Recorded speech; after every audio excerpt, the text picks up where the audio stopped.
bags are packed, are you ready to go? This time tomorrow we'll be on the road, riding with you into sunnier days. I wouldn't want it any other way.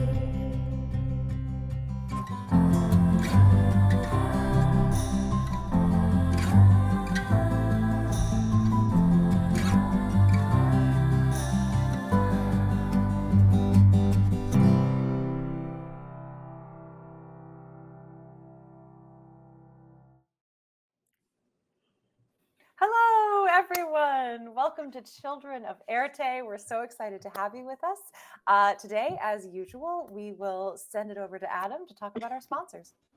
Our incredible sponsors, starting with Idle Champions of the Forgotten Realms. Yeah. You can grab an Electrum chest code on the overlay or bouncing around in chat. And thank you, Idle Champions, for the support as always. And you can also get 10% off a purchase with Die Hard Dice.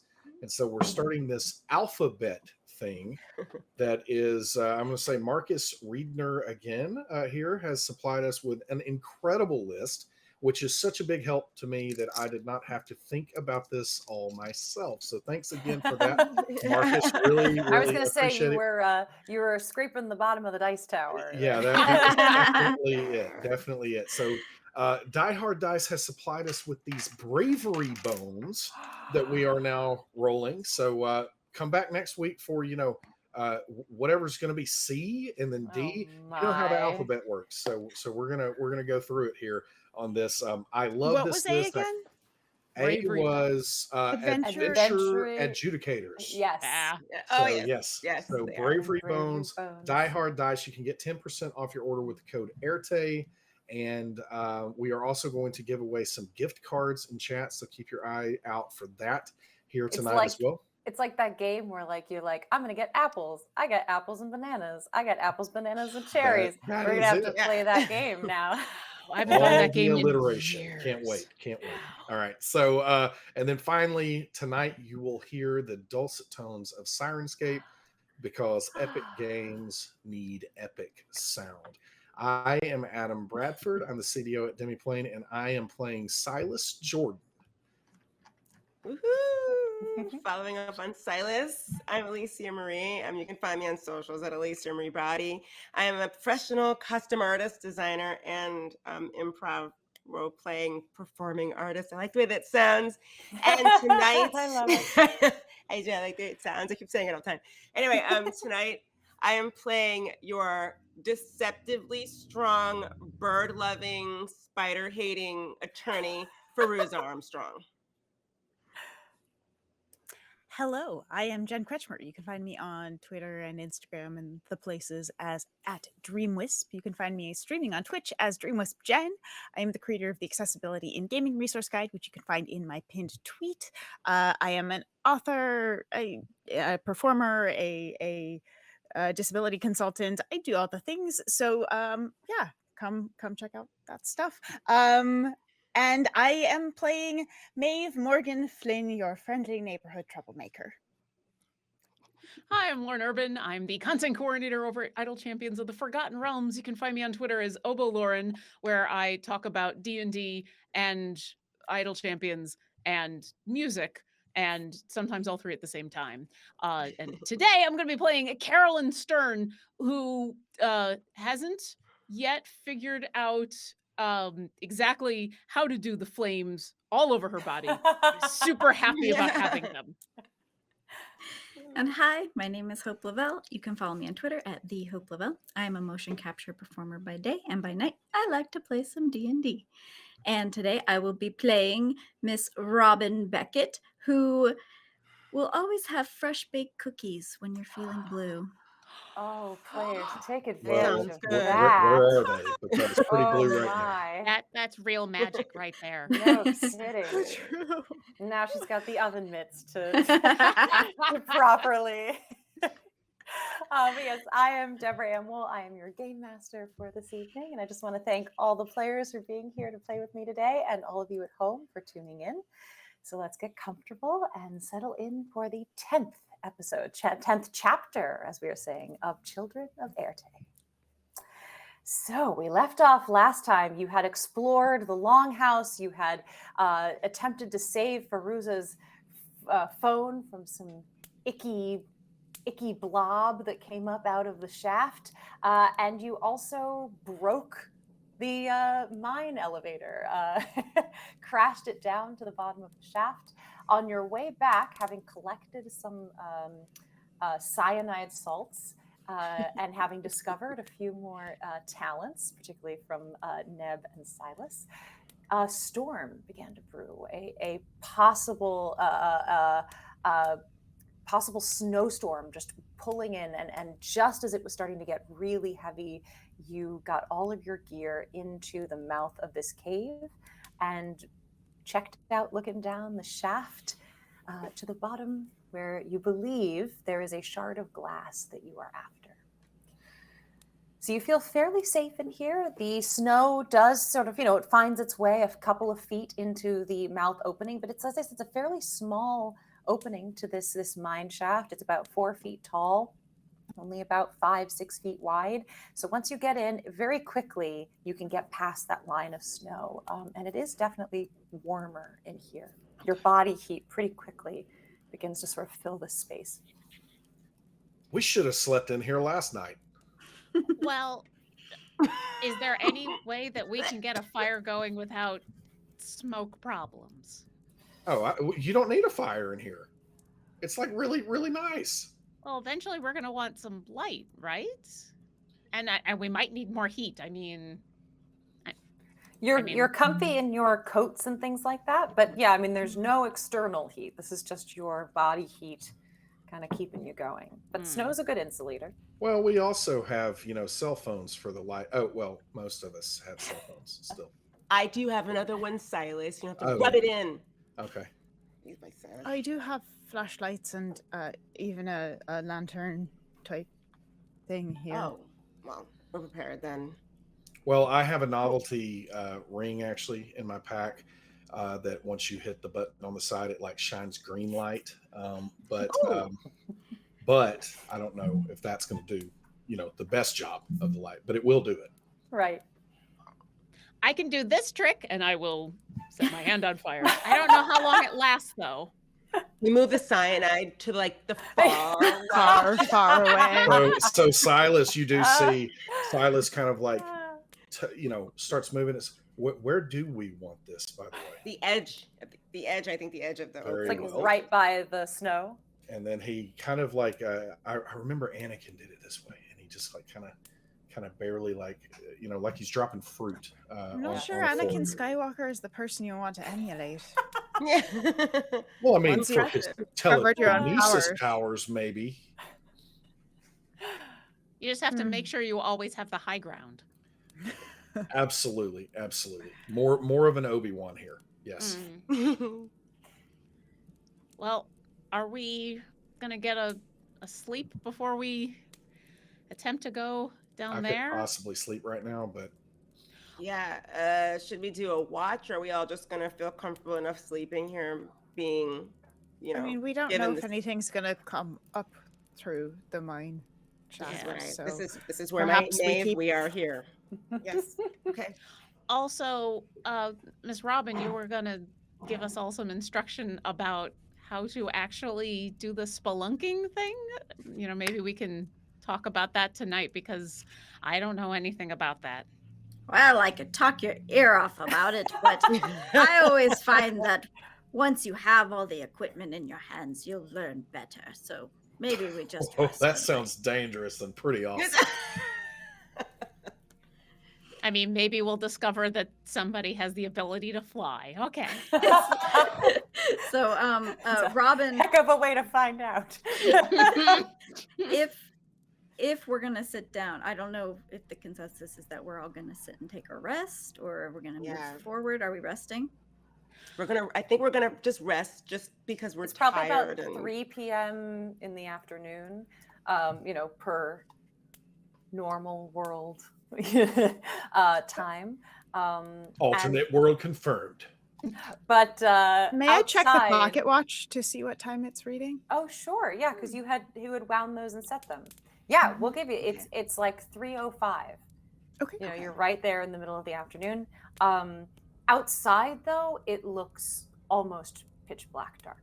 The snow is so thick now, and you can already see it beginning to sort of build up in front of the cave a bit, in front of the mine entrance. There's a good, there was a good foot to begin with, and now you're looking at, foot and a couple inches. So it's starting to sort of build up in front of the mouth of the cave. Wow. Well, maybe just a short rest while I teach you all how to do knots. Number one important thing about ropes is Okay, knots. yes. Okay. Ready. All I right. immediately sit crisscross applesauce, ready for instruction. Okay. Robin will go through the packs of the climbing Uh-huh. gear, pass out ropes to everybody. We'll do a Okay. little hands-on class. Okay. And she starts to teach different types of knots. She's like, okay, now you do a figure 8 with the rope, and then you double it. You do 2 figure 8s next to each other.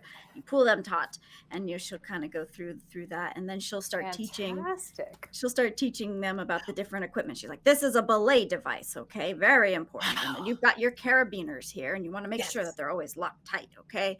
And you'll put them together, and you'll loop it here, and she'll just kind of go into that. Okay. And, So and we are. every Go ahead. time that's happening, though, Silas is doing it with telekinesis. So he is You got it. tying the knots wow. telekinetically, and Ah.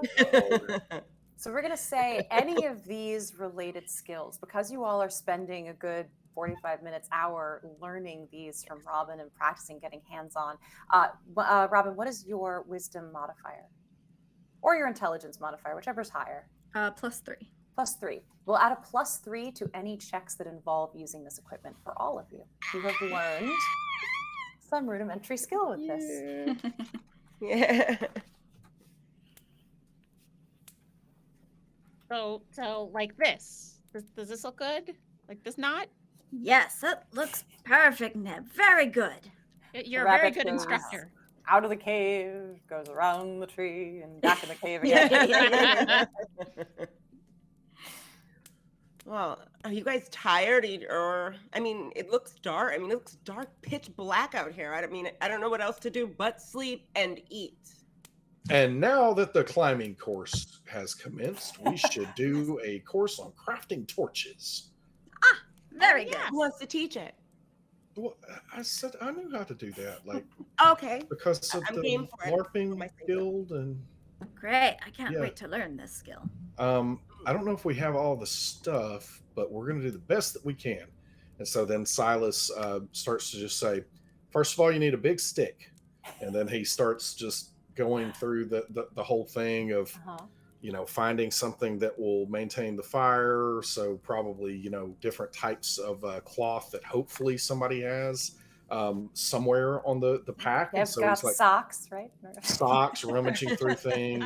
I am starting to run a little low on socks, but you know what? The one that we lost to the ooze, you can have the other. So Silas, after he sees, he's like, yeah, we're gonna need socks, like if we're here for a long time. And he's like, all right, I didn't want to do this, but then you see he pulls out the store of towels, and he says, yeah, I mean, you always can use a good towel, or 10 or 12. You should always know where your towel is. Absolutely. And so he starts handing out a towel. Be very, very careful with this. I mean, it's going to catch on fire and it's going to be ruined after it, but I'm saying you're not getting more. And then he starts, tying off, and he's like, we need some kind of fuel. So I don't know where that is, but I think we've got the fire part covered with Neb. But on the fuel, I don't think we have any of that icky stuff that we were just using. So we've got. Did we have a cooking stove? In the camping gear? Let's find out. No. Okay. Well, we're gonna have to just kind of give the towel and the wood here, but we do want to wet the wood underneath, and he's just gonna continue to kind of talk through some of that stuff and just try to fabricate at least some makeshift torches with everyone. Okay. Oh, okay. I like it. Okay. It's like arts and crafts. I love it. I know. Well, I was Okay. once a torch instructor. Oh, sorry. Were you I really? didn't mean. No, I didn't Oh. mean any. Robin, is that you? Unrecognizable. It's shocking. Oh. Okay, You know, so now by that- then, And then Maeve does an uncanny impression of Silas.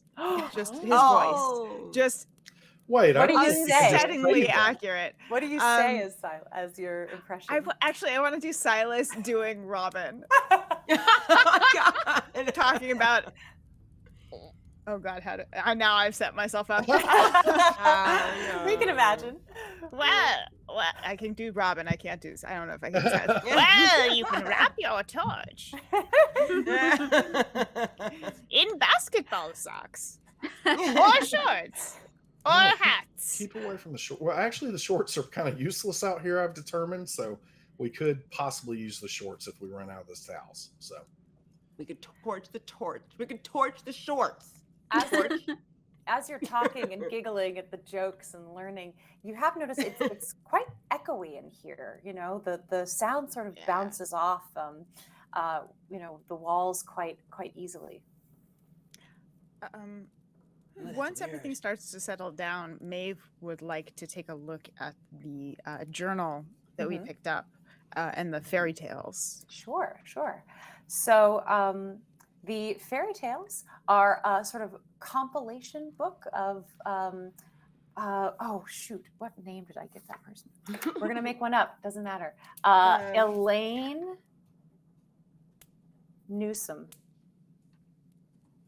So Elaine Newsom, as you read in sort of the foreword at the beginning, Elaine is a researcher of folk tales and folk stories, and she has compiled her favorite sort of oral traditions and stories from, throughout history and throughout different cultures, and compiled them into this one book.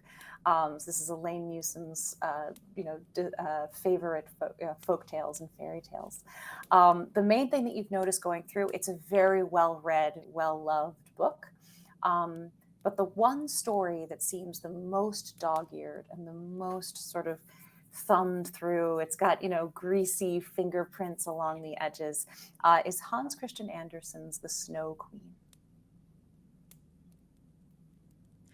I have an odd question. Yes. So, my great grandfather, the one who gave me the ticket, Yes. what he did most of his life was travel around. He was an English teacher, but he traveled around sharing oral traditions and stories with people. Like Yes. that's what he did for all of his life. Would I recognize Elaine Newsom as someone that he knew, or is this a much older person? Nope. Okay. This is potentially a colleague. You might even have, in some of his stories, heard him talk about Lainey. Ooh. Laney. Yeah, so Maeve, you probably see me looking at the cover of that book or the spine, whatever I can see. And Neb hasn't said anything yet, but she's got her head cocked and is obviously hardcore thinking of memories at this moment. And you probably even see her go, Lainey. I'm sorry, what did you call me? Oh, no, not you. That book that you're reading of the fairy tales, the person who wrote that, I mean, I don't know them. I've never had the pleasure, but my great grandfather knew them. She was a colleague of his, Elaine Newsom. Yeah. He used to. Do you know Wow. anything about her? Is there a bio in the book? Yeah, there is. It's short. It says she was trained at Oxford. She's always had a love for different cultures and stories and the way that we teach our children and each other about our histories, but that she never settled down. She spent her entire life roaming the world, collecting stories.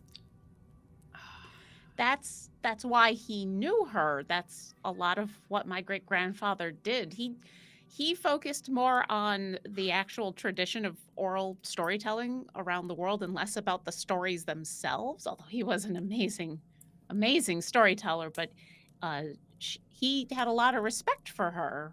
I don't know if I remember any specific things, but yeah, he mentioned Lainey a couple of times. That's amazing that that's the book that was on the train. Very small world. Seems there are many coincidences here. So now Well, we add to also- the list. How many people really could have made their living traveling around the world collecting the oral traditions? I don't know if there's really that many people. So, big world, 2 jobs, I guess. Seriously. So, sort of expounding on all of this, maybe there's something in that book that would stand out to you. You want to read the story, or do you? Sure, want- yeah, I'll read the let's go. story and read it aloud. So, the basic story of the Snow Queen by Hans Christian Andersen. So it begins with something that all of you find a tad bit frightening. It begins this story with a mirror that is taken by, I'm going to forget the name of the thing, that's okay. But the main point of it is that it shatters, and pieces of it, whenever anyone looks through this piece of glass, this mirror, they see the world as worse. They see their enemies in front of them. They see the ugliness and the greed and the envy in others. At one point, I'm forgetting the name of the person who has it, but they fly way up high in the sky and drop it, and it shatters into millions and millions of pieces. Some people get a little bit of it caught in their eye, and whenever they look at someone, they see only the worst in that person. Others find a shard and use it as a piece of glass in their front door, and when they look out the window, all they see are enemies coming. The worst, however, are those who get a piece in their heart. Then they become cold themselves. They lose empathy. They lose the ability to love, and eventually die. It goes on to tell the story of 2 young children, a sister and a brother. The brother starts to make fun of the Snow Queen that he has heard of, who is essentially a snowflake that flies around and blesses young children. When she hears him tease her, she places a shard in his heart. He goes out into the snow. He sees a beautiful sleigh, which he jumps in, and it takes him off into the woods where he meets the Snow Queen, now her full size. And he stays with her during that time. His sister then goes on a journey to find him. As she does, she meets lots of different people along the way, has many different interesting adventures, finally able to find him and rescue him and bring him home.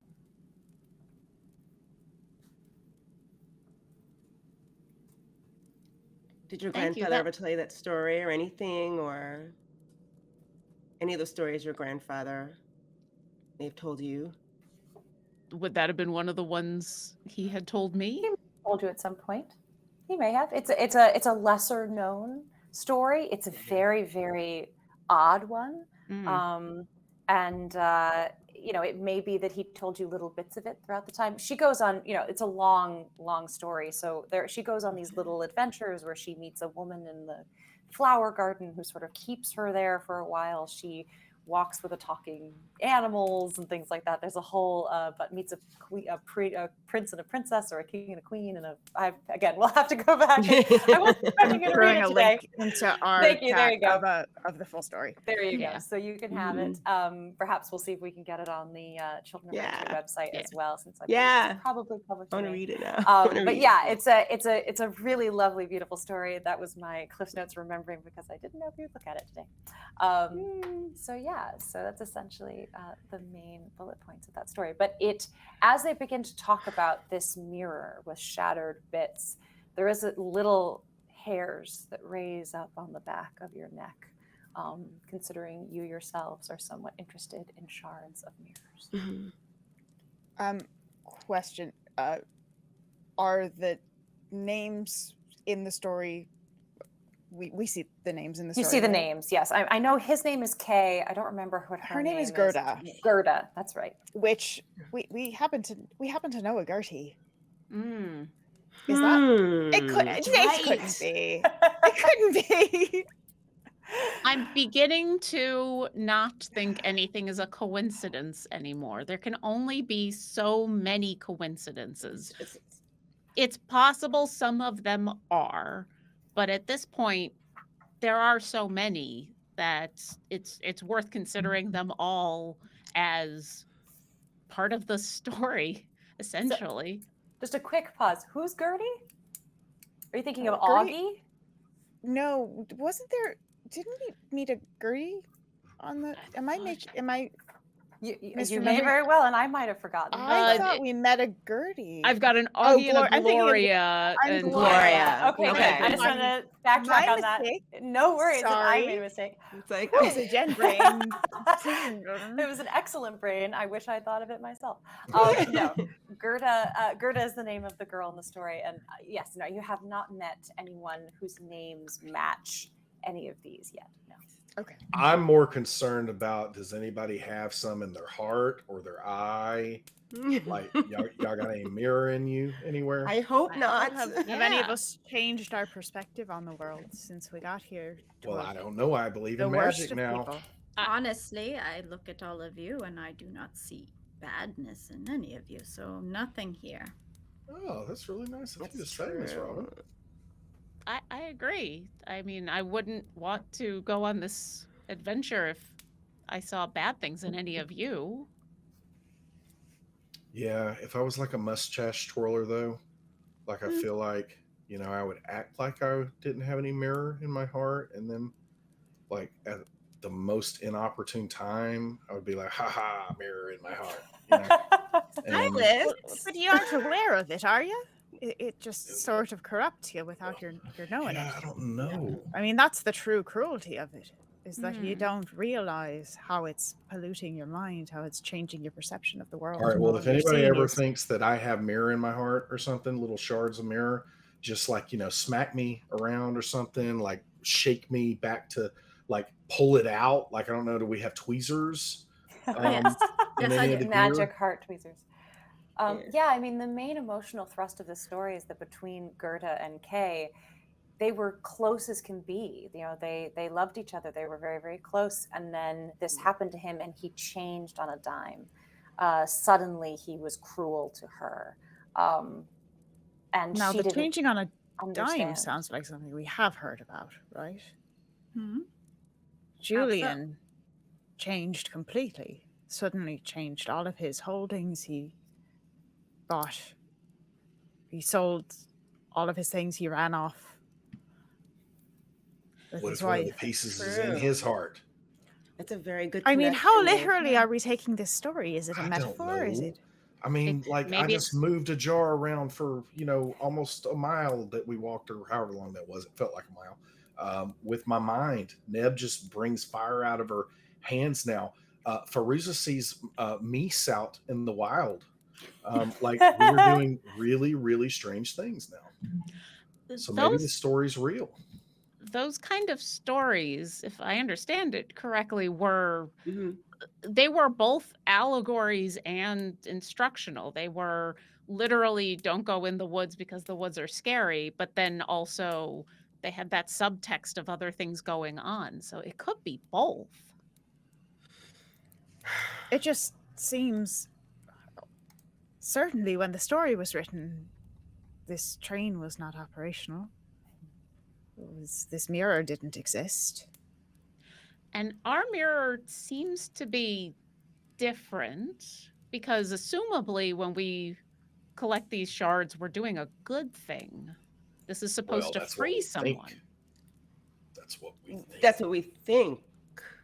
Yeah. But if I had a shard in my heart and I didn't know about it, I would try to trick people that were in a train wreck to go find all the shards and put them back together to Or- free me. Oh my gosh. I Or didn't even if- think about the villain idea.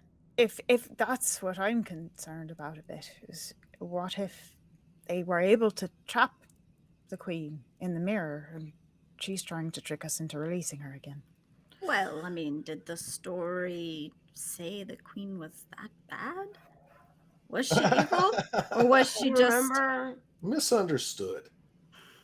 So I'll go back down through here, but he was teasing her, and made she sort of, like many fairy tale creatures, took her revenge. Doesn't make her a bad person. I mean, Yeah. She didn't cast the first stone. Objection. That was definitely leading the witness. I don't think that was part of I will say, I believe she brings him back to her castle, where he slowly is just going to freeze to death and not know it. So she's a bit She operates by stoic. the logic of the fairies. Of the Yeah, fae, yeah. exactly. She's neither good nor bad nor of his world. It's kind of a horrifying story to go to bed to, but okay. I can take first watch if everyone wants to try to get it, because there's no way I can possibly sleep right now. Me neither, to be honest with you. But the rest of you should definitely try to get some sleep. By now, it's a little bit later because we took our classes. If you did read the entire story, it probably would have taken you an hour. So Okay. maybe a little less, but yeah. All right. Well, if we are going to get ready for bed, I mean, then it's got to be dinner time, right? And I will. Yes. I'm going to think about berries really, really hard. And I'm going to try to think about, like, all right, we had sweet berries, so let's get like some savory berries or something, thinking I can get dinner berries. And then what appears Barbecue. is barbecue. Think barbecue. Barbecue berries. Think hard. And the same berries, the same 10 berries go into my hands. I'm like, all right, well, they were good the first time. Berries for anyone? They were actually. All right. Interesting, though, you still feel full from those earlier berries, but yes, you can take another one down. Well, I will definitely indulge. Why not? Yeah. 2 berries, Robin. Wow. Yeah, and I'll eat one, so I'll have 5 left and stick the. I mean, it's nice that I'm getting like extras. I'll be able to stock up in case I can't do this again. So does it sound like you all want to take either a short rest or a long rest in this particular position? What are you interested in? I suppose we're gonna get a full rest and start early in the morning. All right. I guess so, yeah. I mean, did someone decide to start a little fire? Did I miss that part of the story? I don't think we're gonna start a fire. No. There's Oh, nowhere okay. for the smoke to go. So. Flashlights All right. and things, phone lights and things being used right now for light. It's cold, but you're in your warm clothes, and you have the tents and the things like that, the canvas that you have, and you're out of the wind. That seems to make a big difference. So we can bundle Over up these together. last few hours, the snow has continued to. Now it's covering about half of the entrance, about 2 feet high in the 4-foot entrance to this mine. Well, I hope there is a back door, because it looks like we're gonna get snowed in here. No turning back. I mean, it's just snow. You just like walk through it, right? You're from the south, aren't you? I am, yes. You can get I snowed in and not be. I believe this is what a friend of mine used to call a wicked nor'easter. Mhm. However, Fantastic. and I'm going to give a thumbs up, and that's how I'm going to cast my fire fist. Because now Neb is just showing off, and I'm going to bring the fire on over and say, if we need to get out, I think I can help with that. And Yeah. Punch I'm your not- way Fire solves through the everything. snow. I'm not going to actually try to melt any of the snow, but I am going to take a moment to look out and see, like, is this the thick of the storm? Does it look like it's starting to die down or get worse? As you look out, you can't even see more than 2 feet from where you are. It is thick, thick snow coming down, fog, wind blowing it again, like the snow moves practically sideways in the air as it's just, even as you get close, it gets loud. The of outside, just immediately kind of sends you creeping back towards community. It's a good thing we got in here when we did. It's a wicked nor'easter out there. It's bad. well, okay, I guess I'm not gonna sleep. I'm just gonna sit here and think while you guys sleep, but I promise I won't attempt to go outside. Well, now that makes us think that you're gonna try. Now I think I've learned my lesson slightly, even though I am worried about and she looks wistfully toward the entrance of the cave and says, my moose. However, I'm sure he's fine. I'm sure he's fine. In the other direction of where we are is the shaft leading Yes, down, that but leads there's down. no other passageways, right? It's just. Give me a perception check. I would love for you to do that. What's your name? Modifier? +5. +5. I'll So kind of peer down that way. after Robin gave you her sort of, thesis on how to spelunk and caving and things like that, one of the tricks that she had mentioned to you was that one way to find an exit when you're in a cave is to look for where oxygen flows. And one way to know where there's oxygen is the flicker of fire.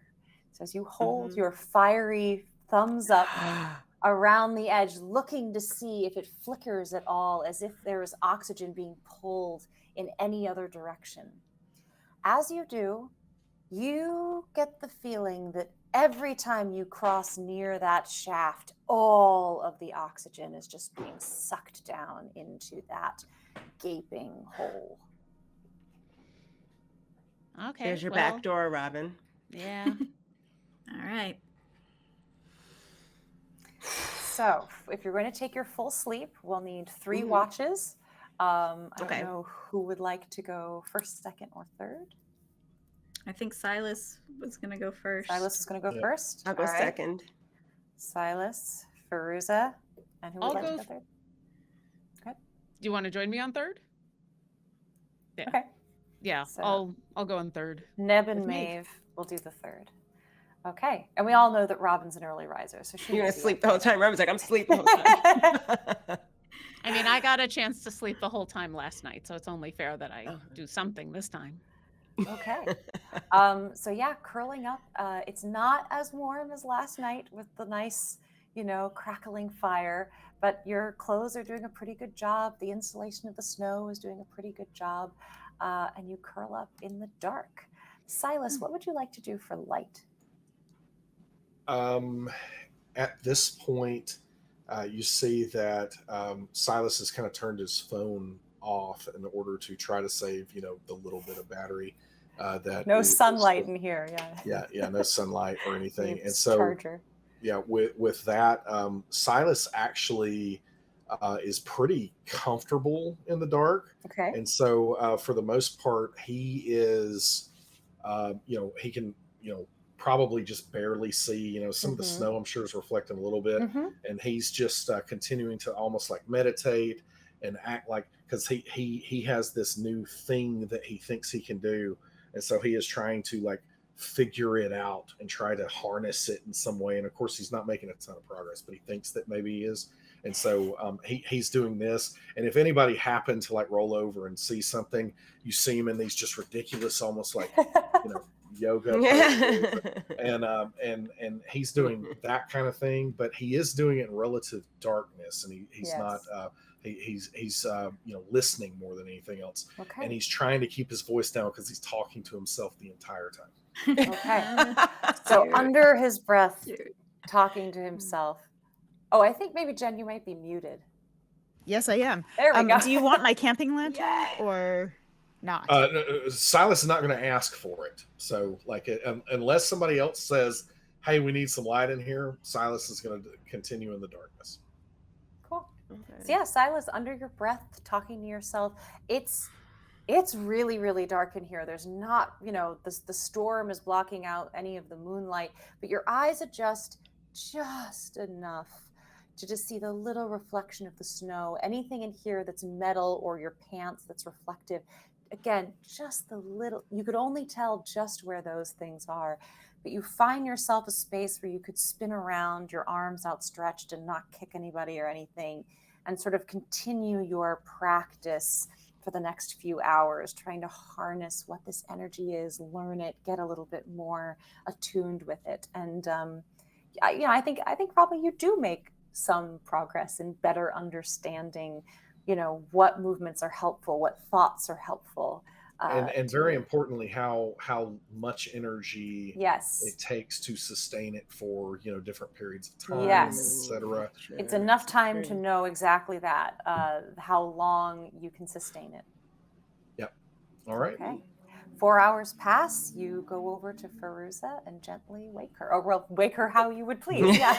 So She slept you last time, didn't she? so he comes and he's like, all right, I've been trying. And so then he basically telekinetically, this force just comes out and gently, I'm trying to gently control it and just kind of barely tap on her, but I am about 50 or 60 feet away. Okay. Oh, okay. You can't quite get that far away from her. Okay, yeah. You can get about 30 feet from her. but Okay, yes. excellent. I don't know how big this place is, but yes, I am like on the wall or whatever. Yes, and I'm you're as just- far away as you can get. Yeah. Back at the entrance or way in the back corner. I don't know how close you wanted to get to that shaft in the dark. Actually, Silas doesn't care about that, so he actually gets pretty close to Okay. it. So So you get pretty over close to it, feeling with your feet. You actually feel the little edge and make your way around the side. So you're actually on the other side of that open shaft so that you can be way, way at the back and actually 30 feet from her. And yes, he pokes Okay. you with his mind. Okay. Fairuza's eyes closed and she just says, "What are you doing?" And she opens her eyes and it's time for and he's trying to like whisper like loud enough to get the echo going just a little bit and not wake the others. Yes. I'm so stiff. If anything, I swear my back, everything. But Silas, come here. I need to tell you about this dream I had. I need to tell you. Come here. And so Here. I start like moving around the Carefully shaft around the edge. Yes. yeah, careful. We'll say Careful. We'll see. And Okay. so he kind of bounds over a dream. What kind of dream? Hey, listen. I had a dream. If you say You something wanna- about a moose. Nothing about my moose. Don't remind me about him because I'm extremely worried. We had a connection out there. I don't know what kind of connection, but we really did, and I'm worried about him. So let's just forget about that until I can see him again. Okay, about the dream. Okay. I dreamt we were on a train. It crashed. The train, listen, the train crashed, but not because of reasons that you think. It crashed because our Earth was hit with a giant meteor the size of Jupiter. And we were spun off into some weird space-time continuum. We had no idea where we were. What if that's what's exactly happening right now? Plot twist. I think you figured it out, Fairuza. I think you're onto something. Like, listen, just keep that to yourself for right now.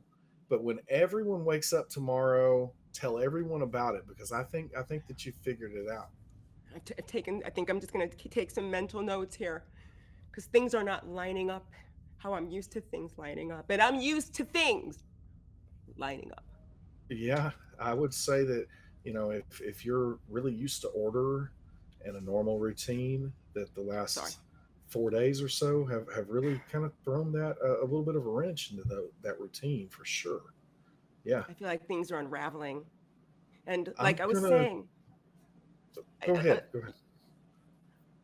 I'm used to having answers for things. I'm expected in my life outside of here to have answers for things. Yeah. If I don't, guess what happens to me, Silas? I get fired, possibly disbarred. So can I offer something a little bit there? I mean, I'm not like really tired and ready to go to sleep or anything. So I'm definitely going to sit here and listen and offer empathy because that's what they told me that I needed to do. So ultimately with that, I don't think being fired is the biggest part of your problems right now, because I'm pretty sure if an asteroid the size of Jupiter hit the Earth, that your law firm is no longer there. I'm doing my best, Silas, I'm doing my best. It's just a lot right now. It is a lot, and I've been up a lot of hours. So breathing. Try to remember what I used to do in my yoga class. Yeah. I was just doing meditation, and like I can like move things with my mind. So I don't know. You might want to try it. Oh, Silas, can you move things with your mind? I wasn't sure if you mentioned it earlier before. Yeah, I can. I see what you did there. Yeah, I absolutely can. I hope that I don't start having dreams and then moving things in my mind in my dream, and then like I wake up and everybody's like floating or something. That's a really, really bad idea, because we're actually sleeping on the edge of a precipice, which is probably the entrance to hell. At this point, we don't know. Could be, yeah. Or it could be the only safe place from the asteroid the size of Jupiter. So yeah, we'll see. I'm gonna go get some shut eye. Have fun on the watch. I have 4 hours, right? And who's gonna come after me so I wake up the right person? You're gonna wake up Neb and Maeve. Okay. You just sat here in the dark for 4 hours. I'm gonna go see do you have any light sources anywhere? Well, I have this ring, but I don't think the battery's gonna last too long. You have a ring? That's right. Yeah. Hand it over. No, what? You're gonna take my ring? I'll give it back. I promise I won't throw it down the. Yeah, but like if the battery runs out, I don't have any way to get these little watch batteries around here. It runs on a flash battery? Where did you get this? A gumball machine? I don't even know what a flash battery is. No, I paid like $150 for this. It came in like a carrying case that looks like a fake lantern, and yeah. Oh, okay. All right. Just I don't want to wake up. Here. I'm gonna give it to you, but remember, in brightest day, in blackest night. All right, don't worry about it. It'll be okay. Just only use this. Only use it when you need it. Fairuza and Silas, everybody. Friday nights at 8 p.m. on NBC this fall. I would like to subscribe to this YouTube channel. Yes. Perfect. Get it. Also, Okay. it's really likely that Robin has tons of those batteries for her hearing aids. That's very true. Very good to know. Yes. All right, so Fairuza has the light up flash ring here for a light source. Silas, you're going to curl up and get some shut eye. All right, Fairuza, how would you like to spend your watch? What are you most interested in? Well, I mean, at first she's interested in this little ring because, it costs $150, and Silas made Yeah. such a big deal out of it. So she's sort of just regarding it, turning it on, turning it off, turning it on, turning it off. It's kind of fun. As you do, it's one of those things where, like, as your eyes adjust, what was just a little bit of light in the beginning, now when you turn it on and off, it almost illuminates the whole cave. You're able to see so much further, the light peeking into those darker corners as your eyes get used to catching it. So it lights everything up in this sort of greenish glow, and you can see the sort of sparkle of mica in the rock surrounding that also sort of flashes. You can hear, coming from below down in the shaft, every time this light flickers on and off, just some movement. Scrape against rock, a skitter.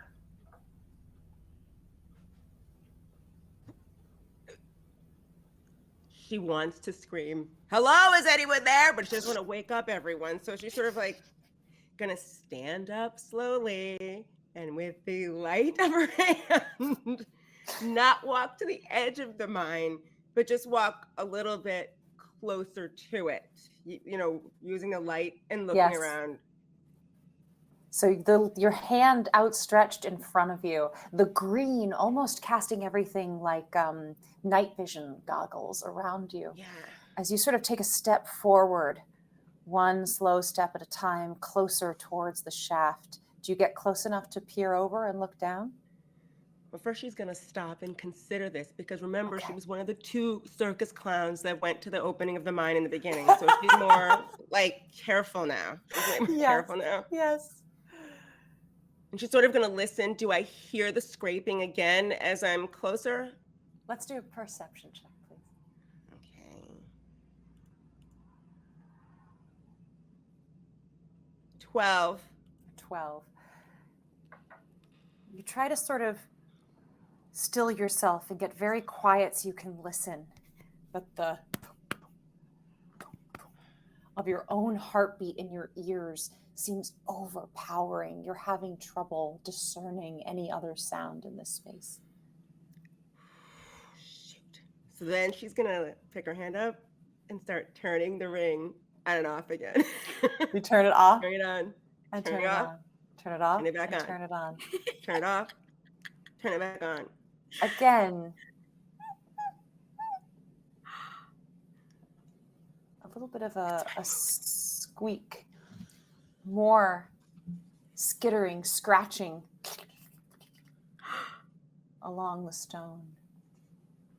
Down below, you're not quite sure how far away. Oh, okay. She looks back toward the group and sees they're all sleeping. Is anyone snoring? I don't know. Is everyone sleeping? Silas is snoring. Damn. Everyone's asleep. Are there any rocks on the ground? Oh, plenty. Robin gasps in her sleep and just sort of rolls over. Are there? Oh, there's lots of rocks. Okay. More rocks Whole than you could place is ever hold. Yeah, there's just rock everywhere. The Snow Queen. I'm answering her call. She's going to bend down and pick up a rock. There's a distinct shape. Flicker the ring a couple more times.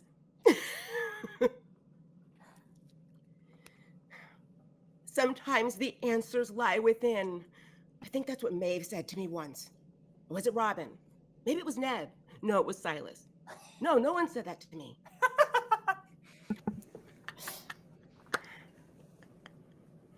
I have to trust that I'm making a good decision. And she's going to literally toss the rock over into the mine. It flies up in the air, the flick on, off of your ring, lighting it. It disappears. My ring. There it is, 2 feet lower. There it is, as if these like flashes of light just teleport it foot by foot as it sinks down into the shaft ahead of you. You practically hold your breath. You hear it crack onto the bottom. A whole mess of stones join it as it hits whatever's left of the lift below, scattering. From that, you hear dozens skittering all around the place. Some coming closer, some going farther away. She's going to back a little bit away from the opening of the shaft. Yep. Is it loud enough that they would hear it if they were awake? If Or they is were it just awake, like I they can would hear hear it? it. No, if they were awake, they could hear it. But it's not overpowering. Powering loud. Just little squeaks and skitters. We're not alone. You know who might know what this is? She's going to turn back, but look over her shoulder because she doesn't want to like turn her back to anything. Uh-huh. She's going to like sort of tiptoe over to Robin Yes. and like sort of tap her lightly. Robin, are you awake? Robin. I am now. What's up? It's me, Fairuza Armstrong. Yes, I know. Hello. Okay. Listen, I'm taking second watch while everyone else is trying to get their sleep. Yes, I know.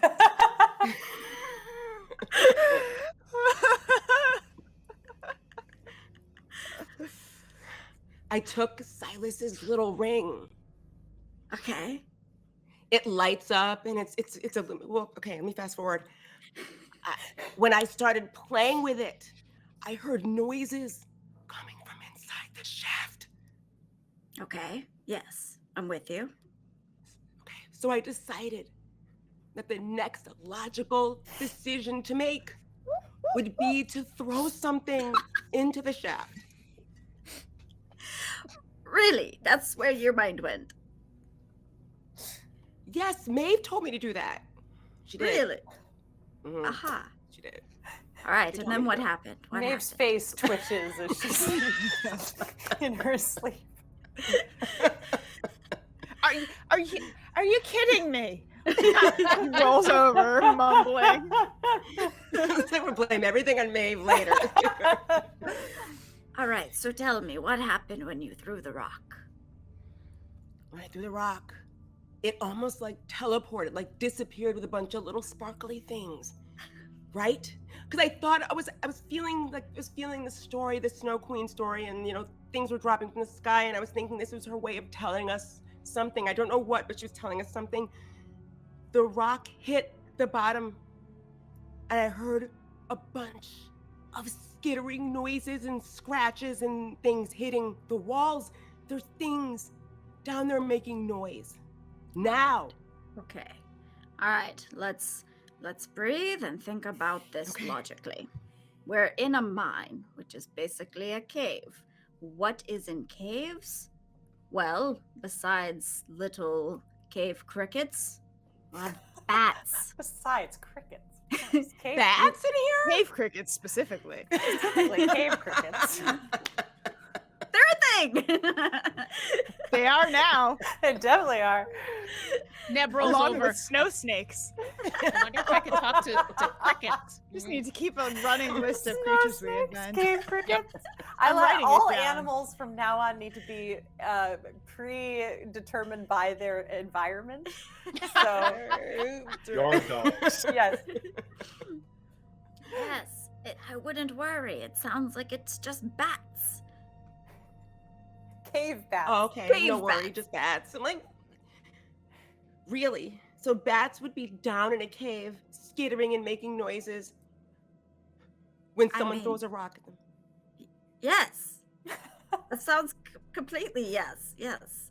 I wouldn't worry. It's nighttime, they're nocturnal, but maybe they were sleeping and you disturb them and it's probably nothing. Okay.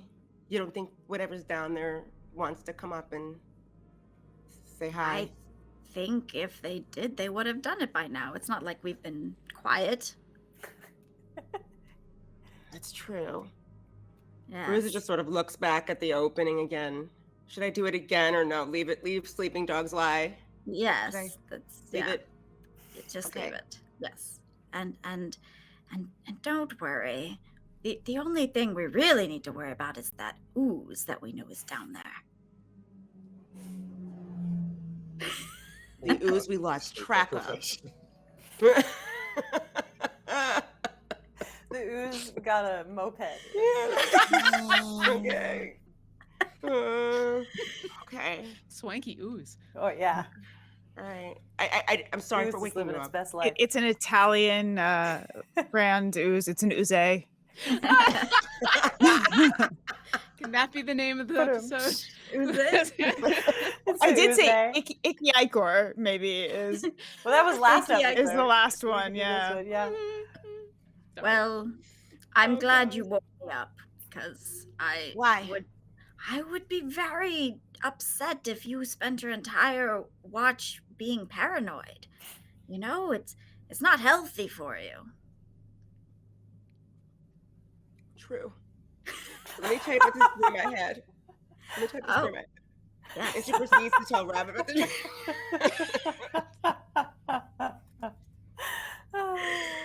I'm sensing a planar shift of some sort here. I don't know if it's affecting me. I don't know if it's the cyanide that we're sleeping next to or what.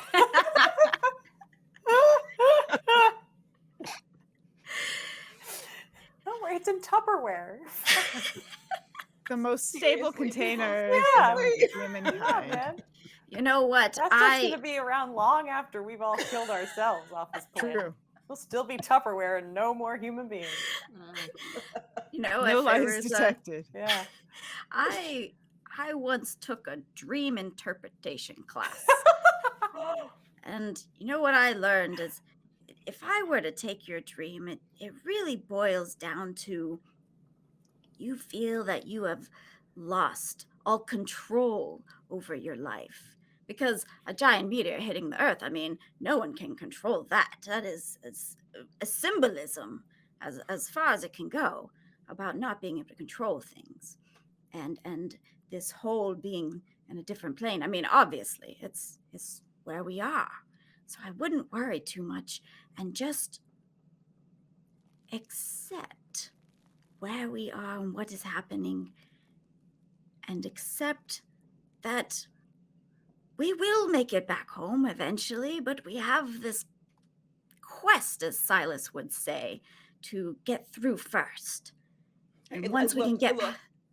I hear you. I love Silas, but I cannot take him seriously in those pants. I'm doing my best. I made those pants. Construction's incredible. Maybe we can even talk about getting myself a pair. I would love a pair, but I'm just saying in general. But okay, I understand. I do hear what you're saying, Miss Robin. I appreciate it. You're going to be fine. Don't worry, we have you.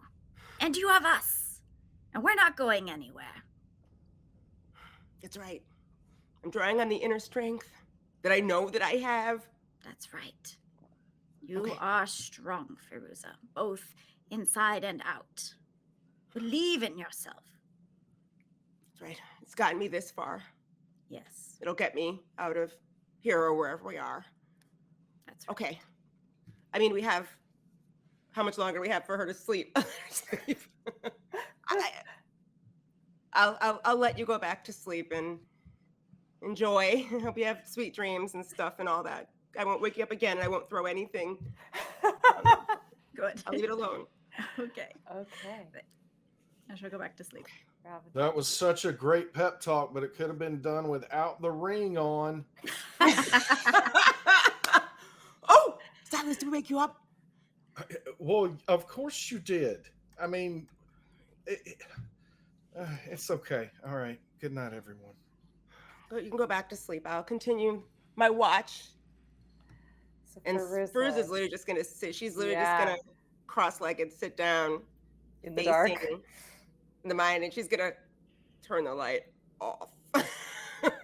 It very quickly, with that little bit of light that your eyes got used to, as soon as you turn that off, pitch black darkness.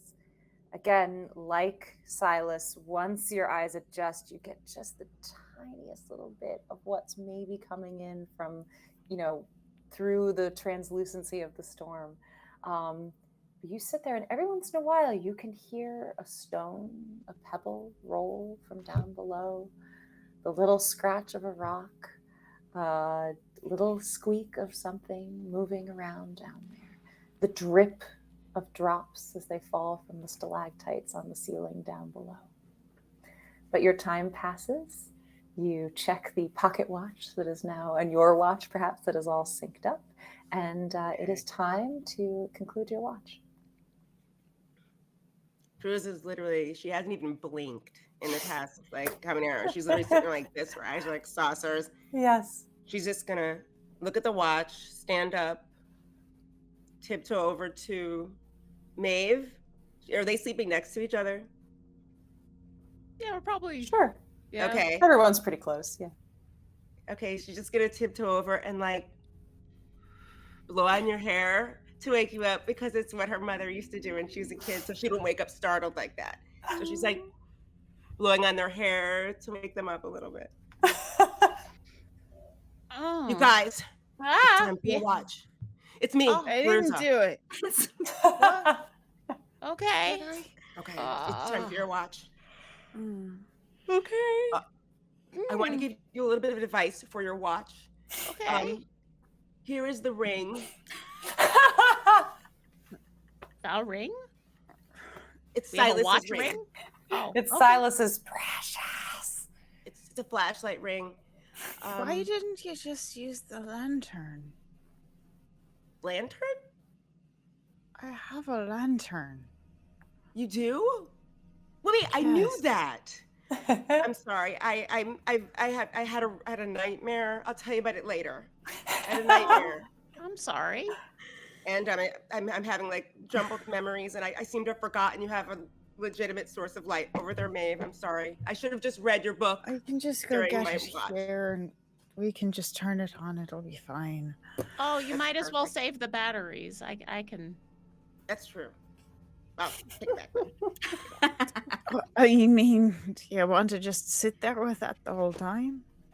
Oh, maybe not the whole time, Yeah. but it couldn't hurt to find out how long it lasts. And it gives a little bit of heat. I don't know about you, but it's cold. Fair enough. Okay. So Fairuza, you gonna find a place to sleep? Yeah. But first Like she's more? gonna turn Continue to the your two dream? of them. Yeah. Okay, yes.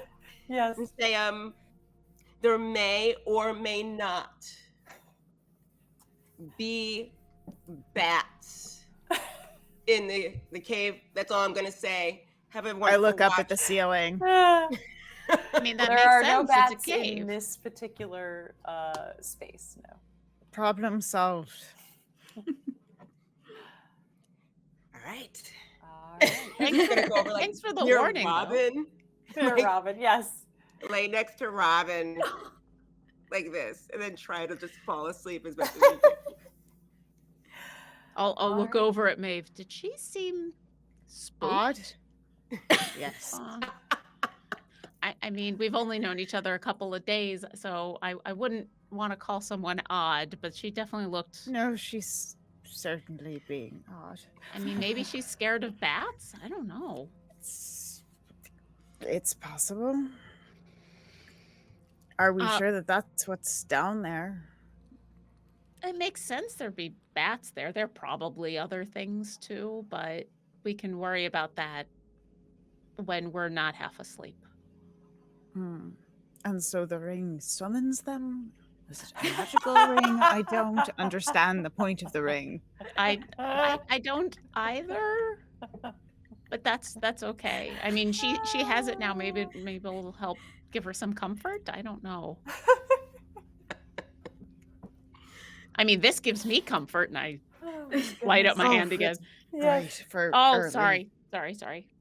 And at that point, in order to give Maeve a second or two, I'm actually going to Yes. stand up and go over to the entranceway to the mine. Yes. I want to take a look. Is it completely covered? Do I hear the storm? Like, what's There's going about on outside, do I think? 4 inches left at the very top. Now, you said you're just under 5 feet. Mm-hmm. So yep, so you're just barely, stooped over as you walk over. Poor Fairuza is doubled over, this area. But yeah, you just sort of stooped as you go over, and you can just see there's just about this much little bit that isn't covered up with the growing snow, and the storm still seems to be moving. It's still very dark out there. And I'll come on back. Yeah, it's still a storm out there. No stars for tonight, I guess. And then, That's a unless Maeve shame. stops me, I'm gonna go wander in the other direction because now I hear Over their the shaft? bats. So I'm curious too. All right, so the two of you approach the Because we open weren't shaft of the really warned about anything other than bats. So Might yeah, as you well come. know what we're I've squaring always- off with. I've always thought bats were kind of cute. Have you ever seen pictures of there's that really big one that looks like a puppy? Did you ever see those? Yeah. They're really cute. Quite fascinating creatures. So very carefully, because again, it is very, very dark. Neb, you're a little bit more used to being in dark conditions, and so you're, adjust much faster in here. But you can, carefully make your way towards the edge so that you don't fall in. What are you looking for, listening for, interested in? I think I'll get close to the edge and sit more for the stability of it, and then I'll take a brief look over the edge, but then I'm mostly listening. I want to see if I can hear the bats. Perception check. You want to give me, what's your modifier? It is a +5. Okay. So as you sit down and lean your head forward over this gaping hole, even sound seems to change. As you go over almost the echo of air that just goes down and down and down and has to circle slowly back up around your head. There's a cold, almost draft that comes up into your face, almost just a little tingle through your hair. As you listen, you too hear just the scrape of claw on rock, a little bit of the scatter of pebbles, a little squeak of something. I want to listen really, really hard and see if I hear what they're saying.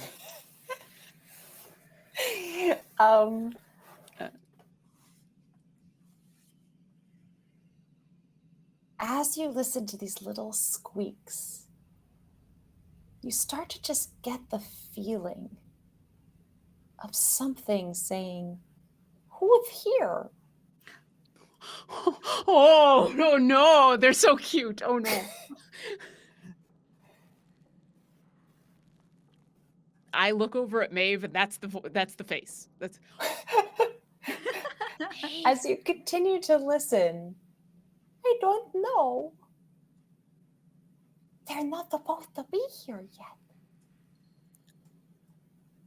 Yet. Maeve, I can hear them. They're adorable. They also... I never thought I'd say something sounds adorable, but it does. We're also not supposed to be here yet.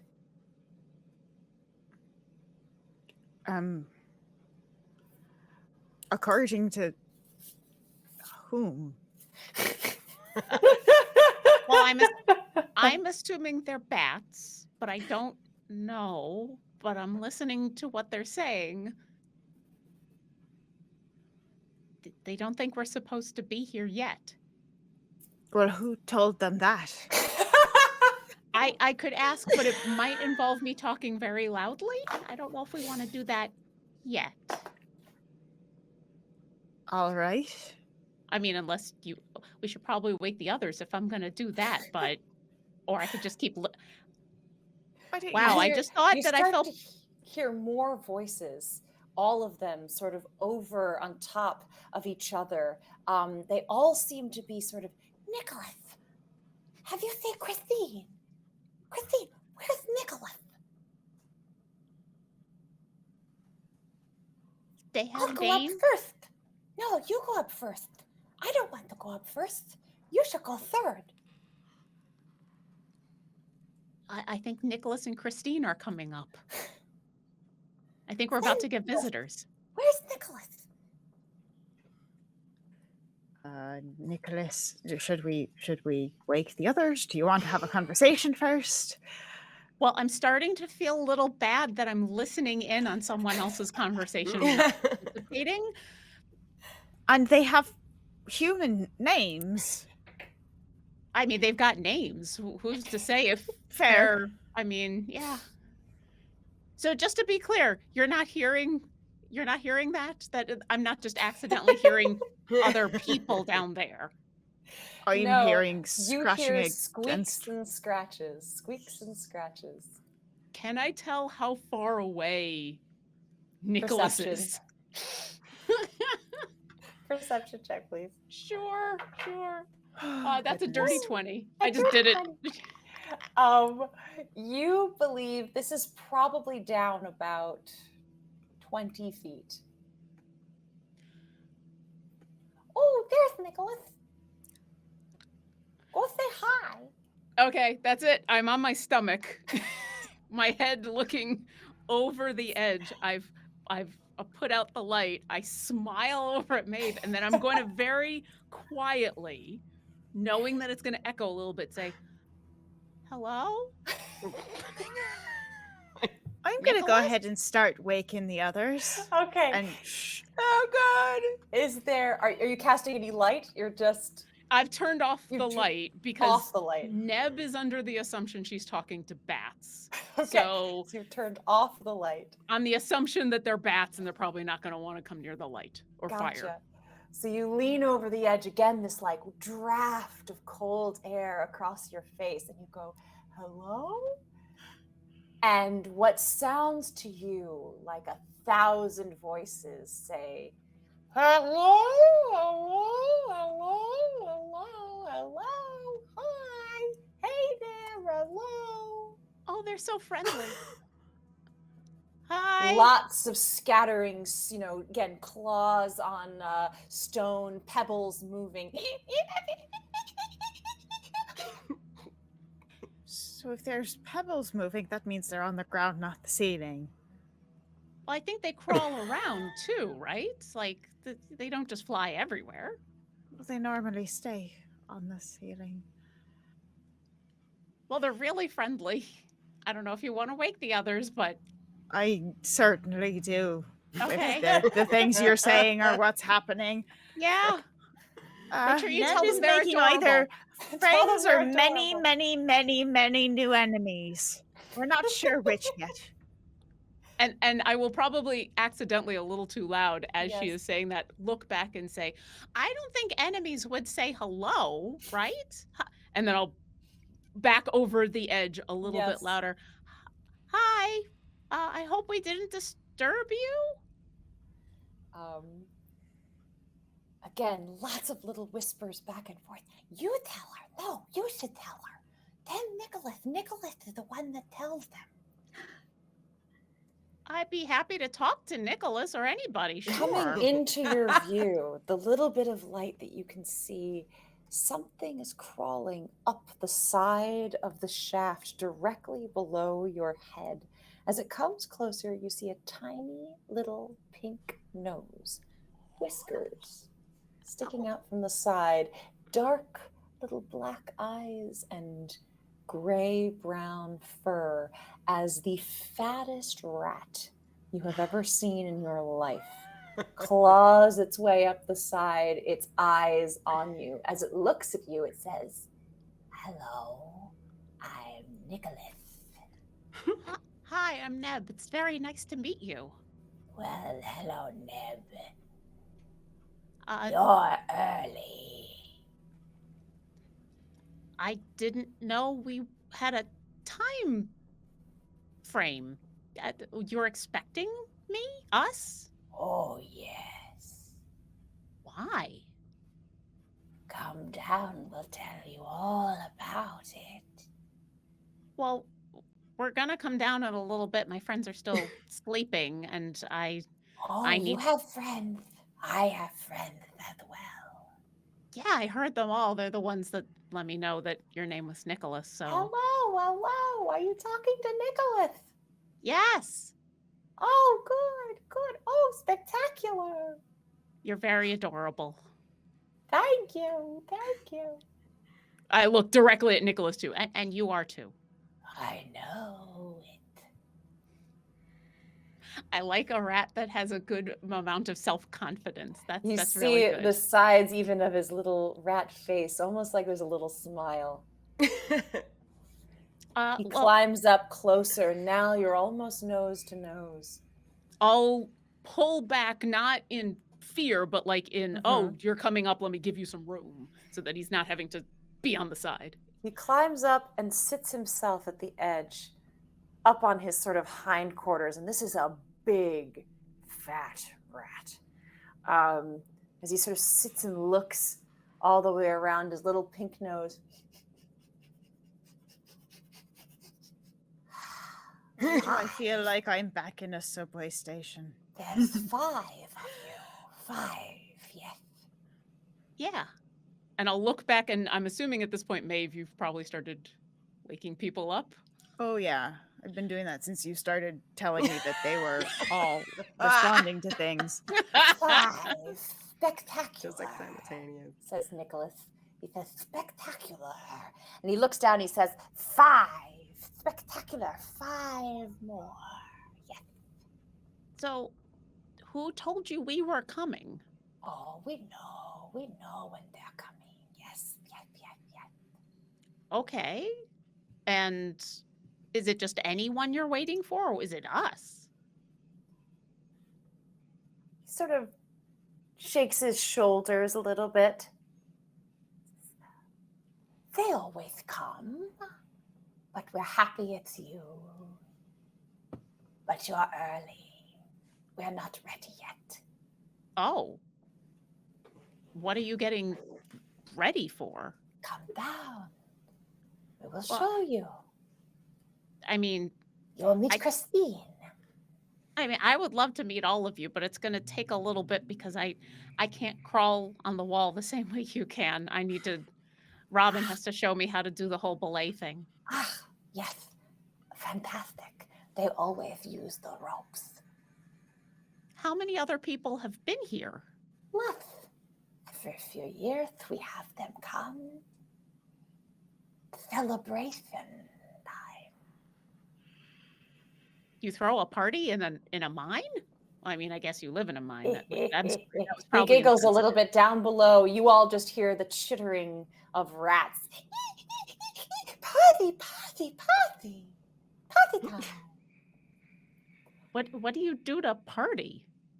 Oh, there's food, there's dancing, there's music. I look back over where I'm hoping everybody is awake and says, the rats are gonna dance. There's going You to know be what? rat dancing. Why do I feel like I'm in Coraline? Down And below, it's just deeply unsettling. It did not go well. little, squeaks of the rats. Nicholas, oh, we're starting the party, Nicholas. Because you remember, for the rest of us, Neb, we just see you nose to Shut nose with a rat squeaking. So we're That's like, all. it's all we see. Oh yeah, I'm sorry. So this is Nicholas. Nicholas, this is the five of us, I guess. You see There- Nicholas go, charmed. He Well, the says- rest of you just see. He's sniffing the air. What is he he? says, charmed. He's adorable. With a lisp like that too, and everything, just like Well, that. A little bit, but I mean that might also be the accent. I don't know. He Okay. says that every couple of years there are people who come, and that they throw a party, and that they're expecting us, but that we're early. And I look back at Nicholas and say, "Well, when are we supposed to come if we're early?" For I've the seen this party? movie. Oh, Absolutely seen this movie. Like, that sounds incredibly creepy. I don't know.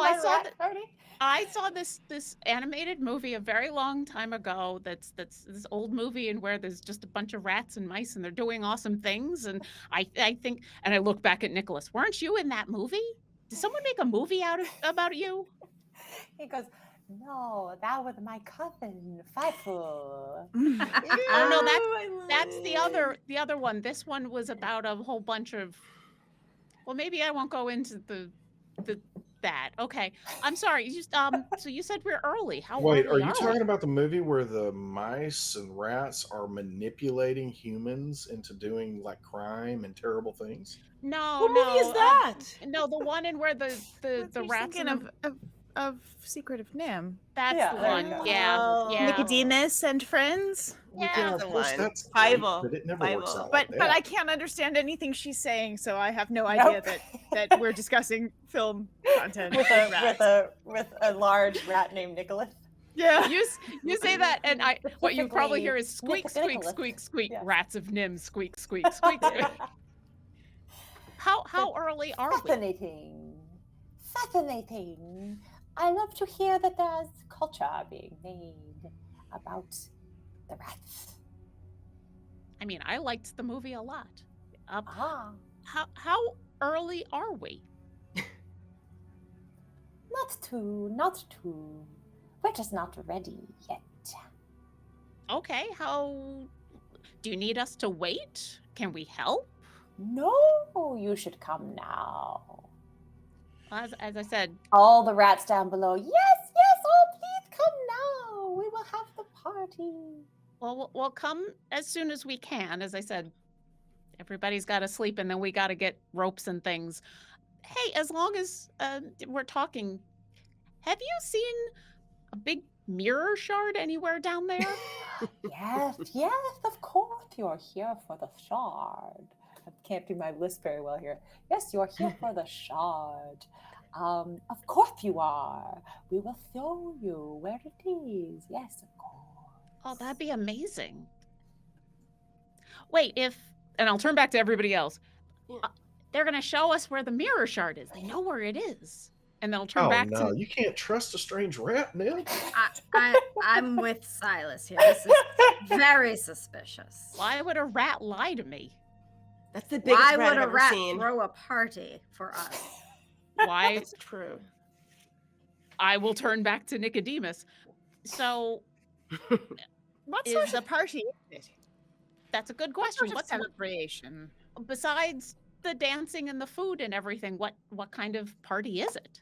Oh, a theme party. Yes. You have theme parties? I'm Don't so. you?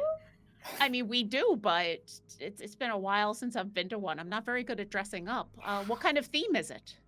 The theme is rats. I mean, that makes sense.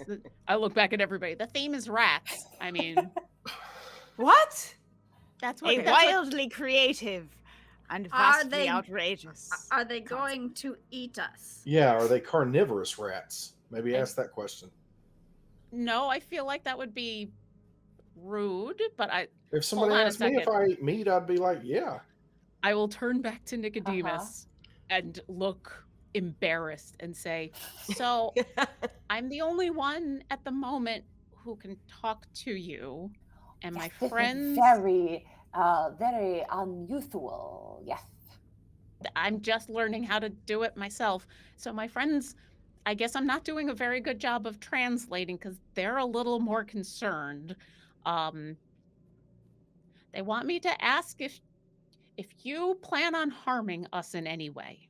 Of course not. Please come to the party. Can I look and see if anything is changing in Nicholas's body language? I As was they're actually- talking? I An can't insight understand on what a they're rat? saying. Yeah, why not? I was I actually just think going it's to ask gonna if I be- can insight Nicholas. I think Maeve can animal handle to try to detect behavior on Nicholas, but you may insight on Nicholas because you are speaking. You could maybe get vocal intonation. So yes, Or Maeve, if you'd like to do animal May handling. I just assist? Okay, I'm happy to assist on that. sure, we could do that too. It's just a plus So one. just a wisdom +1. Okay, and so my insight is a +5, and I'd love for you to roll For me that. to read it, so we're doing Yeah. +6 total here.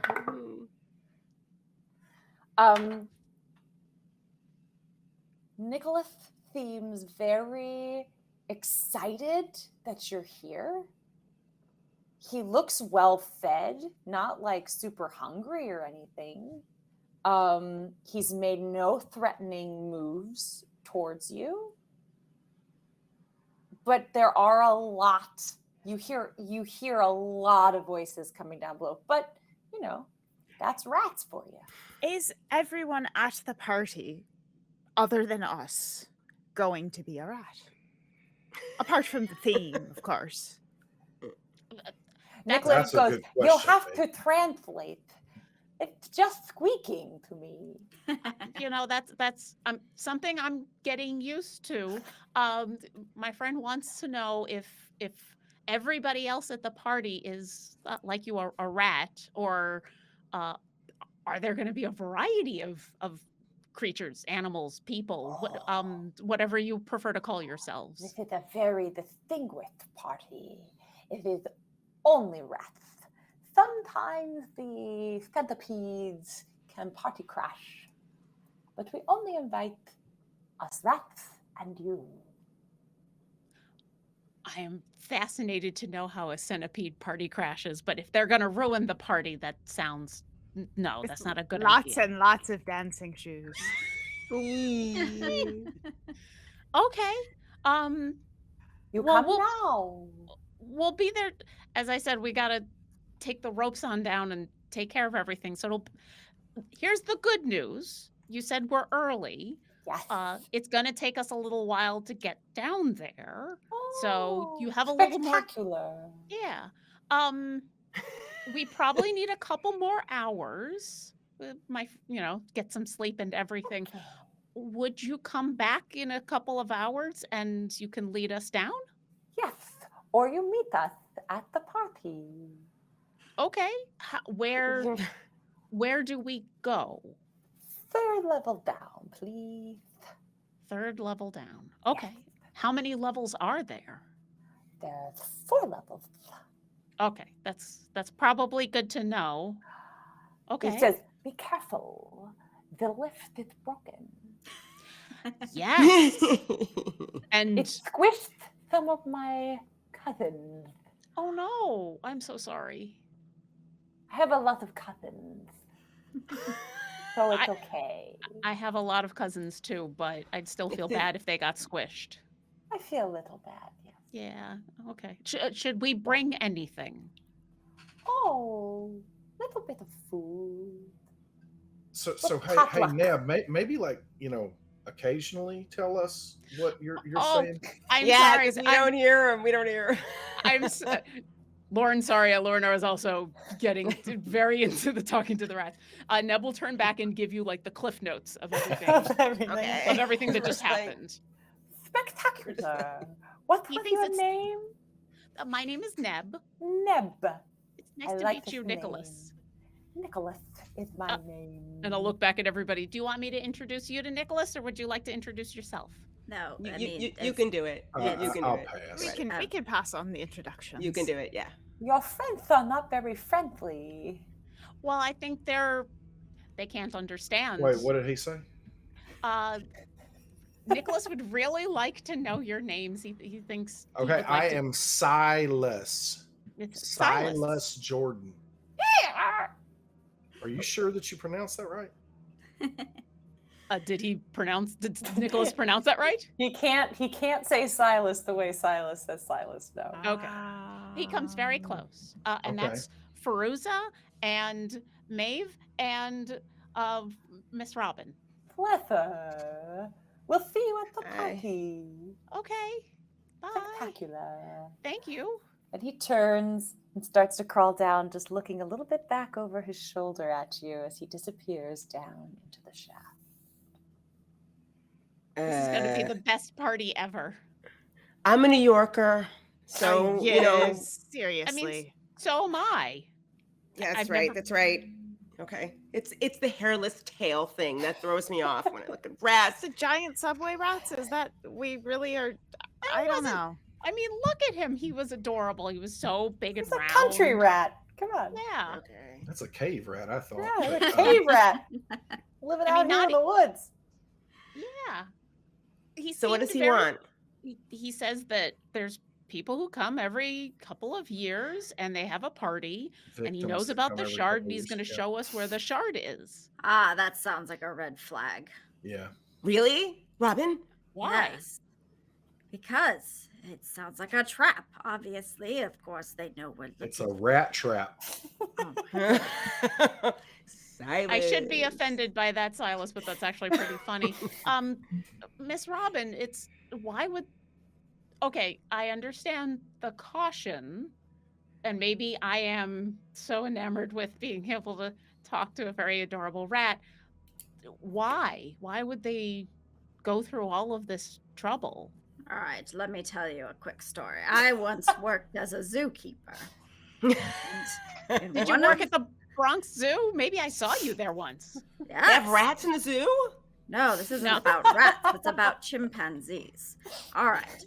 Chimpanzees, when they find something, they're usually a ball that they'd have in their habitat, and they would come and they would bring it out to show people, mostly children. I watched this happen all the time, and they hold it out to the children, and when they reach for it, they go rah, and they try to grab the children.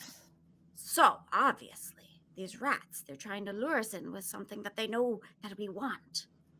And that's when they get you. So did I hear? So the chimp shows their balls to the children, and then Silas. tries to This is a attack them. family program here. I'm sorry, I am adult. I'm an adult. I may be a young adult, but I am an adult, okay? It's fine. Honestly, I don't think the cameras are following us anymore. Anyway, right. I I'm wouldn't just be so sure. saying not to, compare you to a child, but you're innocent in mind and easy to trust. You're one that's easy to trust, and I don't want you, being bamboozled. Miss Robin's seen some things. Apparently basically some what she's saying. really nasty chimpanzees. Okay, I'm Questions here. There are some holes in the story to me. For example, we were early, but they didn't know to expect 5 of us. So they knew we were coming, but they didn't know when, and they didn't know how many, and they didn't know you'd be able to talk to them. That seems odd, correct? no more odd than they knew we were. All of it is odd. to begin Yeah, with. yeah. Unless they're talking about the tour that we were meant to be on with the Oh. train. Ooh. Oh, so maybe they were expecting us from that. Well, we were supposed to be here earlier than this, though. We're not Oh. late. We're on time for that, Ah. aren't we? We're Well, probably but- late. He did say they always come with ropes. Why are you talking like that? That's Oh. that's the accent. That's the rat Always accent. come with what? Ropes, Rope. because he kept saying we should come now, and I was trying to explain that we can't crawl on the walls like he can, and we're gonna need Maybe some we of can now. well, we can try that too, but some of you still needed to sleep, and it was going to take us a while to get down and use the ropes like Miss Robin was showing us. And he said that they always come with ropes, and so I guess they're used to people coming in and doing the whole spelunking. Did I hear something about you saying they weren't ready for us yet, though, too? Yeah, he said that we're early, but they didn't seem bothered by the idea, and Well, that maybe we should get down there quick before they, go rouse whatever, trap or creature is going to gobble us up when the rat heralds awaken it. So I think it's fair to be cautious. I mean, I don't know if I know the signals for when a rat is lying to me. That's such an interesting thing to say. I'm going to have to think about that. And so maybe there's obviously more going on than we know, because, yeah, why would they expect us? They also said that people who come are always looking for the shard. So we're apparently not the only people that they think are looking for the mirror, unless the people who have come before us, they haven't been able to talk to those people. Maybe they just assume that the tourists are looking for the mirror. Or maybe all I the people thought- trying to find the mirror died. That's what I'm saying. Do we know what happened to the people who went down there before? Did they never leave? That's a question I wanted to ask that little rat, little fat back down there before he went back down in the little hole. I'm getting used to being a translator. That's Miss Robin. Have you ever been a translator before? Maybe I can get some tips. Yes, I have. Oh my gosh. It's on my list. Oh my gosh. What were you a translator for? I didn't even know you spoke another language. Sign language. Oh, that's amazing. Hmm. Rats have really dexterous fingers. Maybe we could teach the rats sign language, and then That is more unsettling things than I want to think about right now. Any of this. That's later. Anyway, Nicholas said that the party is on the 3rd floor, and that there's Wait, how a many total floors are there? 4. I asked. So it's a That I third- did think to ask.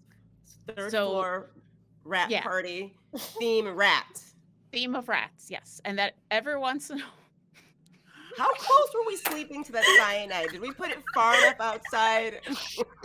every once in a while, Sorry, I Lauren, think Lauren, I'm broken. this is, Neb is 100% serious. Lauren is gonna say this. Hallucinations. Part of it. Invitation to the rat party. Theme rats. How do you even? Centipedes. Potluck. I now have pictures, like images in my head of centipedes with party hats on and dancing shoes, like Crash. crashing Dancing parties, next to the punch staying too bowl. late. Yeah. Making small talk next to the punch It's- bowl. It's Boy. all gonna be rats and us, and that every once in a while the centipedes come and crash the party. I wonder So if we I go need back to be sleep. prepared for centipedes too. How big are the centipedes? Fantastic. That I did not think to ask. Why did they not Ned. tell us about this when they decided to bring us to a mine full of Well, I'm sure party nobody rats? else. I'm sure It nobody wasn't in else the on the pamphlet? train could Celebration centipedes and God knows what else. Rat party. And did I hear that we like crushed some of their kin to death? Talk. the lift? Yes. That- There was So a this lot. is like a revenge trap. There was a lot of cousins. So I don't know if, and I'm gonna be more quiet as I say this. I don't know if they know why the lift fell, but So Oh, don't it's 'cause mention Maeve it cut it, at the right? party. well, the Nicholas said he was actually warning us to be careful because the lift had fallen. Okay, there's one hole in this story. I mean, there's What? a couple, What is but it? what's the one that you're worried There's about? one hole. There's one literal hole. With cheese, rabbit. You said something about them saying they always bring rope, or they should bring rope. That, But this is the first time that the lift has been broken. yes, but Mm. remember we were told there was going to be spelunking anyway. So either the previous tourists that came here didn't use the lift, or they used the lift for some of it and needed the ropes for other places. Yeah, why are we Quick spelunking when there's a animal big lift? handling, or just quick wisdom, straight wisdom check for Neb. Sure. Just a straight wisdom check for Neb. I'll go ahead and just okay. 22. It was almost Um, bad. It also occurs to you, it's a rat. That despite the fact that you are speaking and you can speak with this thing, it is also still a rat, which is not necessarily a high brain functioning kind of creature. So while all of this is, there are bound to be holes aplenty in this creature's understanding of anything. You all watch as Neb has been earnestly explaining all of this, and then she stops. I'd been thinking this whole time, with the wolves too, once I started talking to them, I just assumed that they were as smart as we are. But I don't know how smart any of these rats Yeah, but actually... they ain't really reasoning beings, right? I mean, I don't know. I don't want to assume anything. That seems bad. And also, I'd heard about rats and mice doing intelligent things, but now that I think Didn't about you see talking... Secret of Nim? Honestly. Yes, but those rats I have mean, been centuries of experimented science. on. Yeah. Fair. These are just... So I don't... There might Are be... you certain? No, that's true. But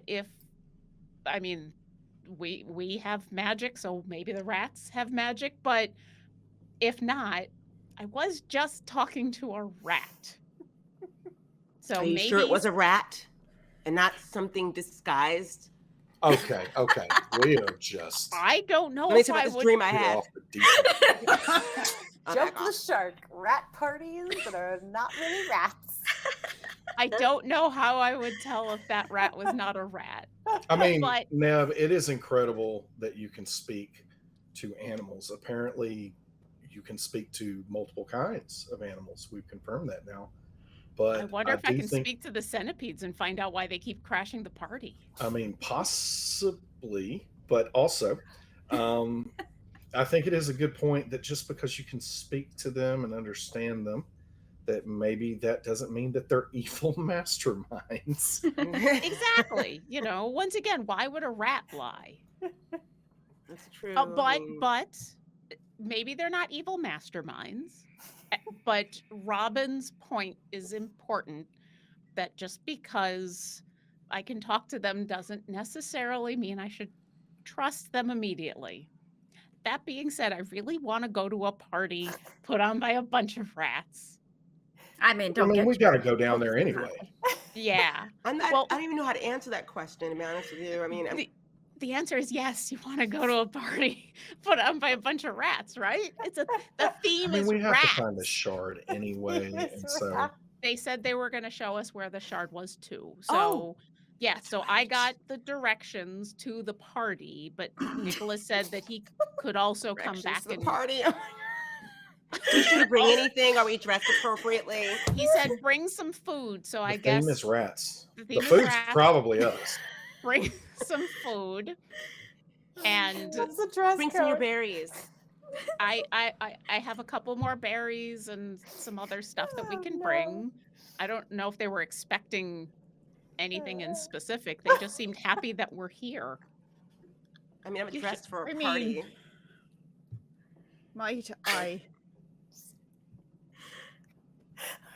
I don't Dave? know. What I was going to say is probably terrible, so I won't say it. I mean, say No, it. say it.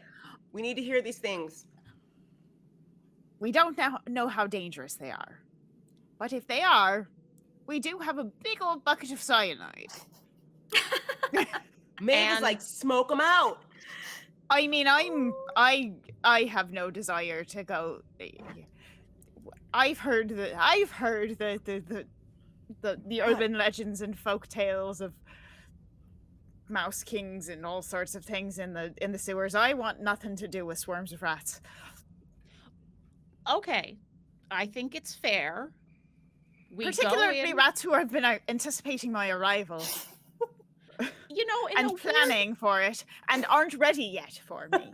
I'm not sure what that means. I It's don't. not like they either. have to set out a punch bowl and finish making the deviled eggs. Maybe I'm gonna they be really do. upset if they don't, though. It's supposed to be a party. I wouldn't hold your breath. There's no reason why we can't go in hoping for the best, but being prepared if things go badly. I like that. I think we're all over sleep for tonight, so we probably should Yeah. start getting. Oh, the- I don't the think ropes I'll be right. sleeping again anytime soon. I mean, it's up to all of you. I know Maeve and I still had a couple of hours left on the watch. We just started it when DM can speed you through here a little and say, if you want to make sure everyone gets their long rest, we can okay. snap that and make that happen. I didn't want to deprive anybody of a long rest. Yes, we'll make sure if everyone wants it, we can start afresh with that. You all can get your last 2 hours or whatever you need. There was nothing Yeah. in the climbing gear area that would have indicated rats or anything surrounding that, correct? I mean, no. Okay. Not like No rat traps poison. or rat poison or anything like that. No. In that way. But rats in a cave is not like an unheard of thing. But no, there's no like rat preparation or anything. And I will point out, not that this will belay all your fears. Nicodemus looked very well fed. I don't think they're waiting several years for a couple of people to show up, but they probably have, especially if they're throwing a party that has food. It sounds Sure, like they they're got not. cheese and charcuterie boards. Yeah. Ooh, I could go for a good charcuterie. Miss Not a Robin, rat do you want to prepared start one, laying the though. lines here and getting? I'm way ahead of you. All right, let's get this done because I mean, honestly, if they're Do we not want to ready for use us- you had that carbon fiber rope? Yeah, I only have the 39 feet of that though. Oh, we can, I thought that was. I didn't realize that was what I cut. I thought because that's No. metal core, isn't it? I mean, it's like a composite that's as strong as, but Okay. Yeah, but- I missed that as well. yeah, no, Because it's I'm thinking wire might be an option if they knock through rope. Well, we can certainly need use it. it, but it's going to really take us a long time to keep having to anchor and reattach the 39-foot length of that rope. Fair. Well, Nicodemus said that we're early for the party, so it It's gives really them more nice to have a time. lift right about now. But I mean, it's, now that you've gotten your long rest, it's another 2 hours. So, Nicholas Okay. has had 2 more hours to prepare for his party. You have plenty of nylon climbing rope that came with the gear. You have 39 feet of Silas's fancy rope, carbon fiber rope, I think you said. So, I mean, you have everything you need. Again, we can kind of, where are you? Do you want to go straight to the party? Do you want to? Maeve does shaking her not head. want to go straight to the party. Well, okay. Maeve wants nothing to do with the party. Ned Nothing wants to the do with exact the party. opposite. I Ned love wants to that do Maeve everything. with is the our party. resident party girl and is like, nope. This is I don't want to go Sounds to like the one kind of party I have zero interest in. no interest in the party. Okay. So what is your first destination? Where are you interested in? we're trying to first find the going? shard, Trying to right? find the And shard. so Yeah. The rats say they'll take us Yeah. to it. At the very least, they can also tell us a little bit more about this world, too. So maybe we can. Well, Ned can ask them questions. God, I can't believe I'm saying this. I guess we're going to a rat party. I'll be better about translating next time. And if it is a trap, if it's a bad thing, then shouldn't we just go and spring it first? Try to get the shard and get out? yeah, I'm kind of in on that. If it's a I- trap, wouldn't they be lying about having the shard there? Or Yeah, but maybe we not. gotta go down Maybe there anyway, right? Because we believe it's down there for whatever reason. there's I 4 guess the map levels. says.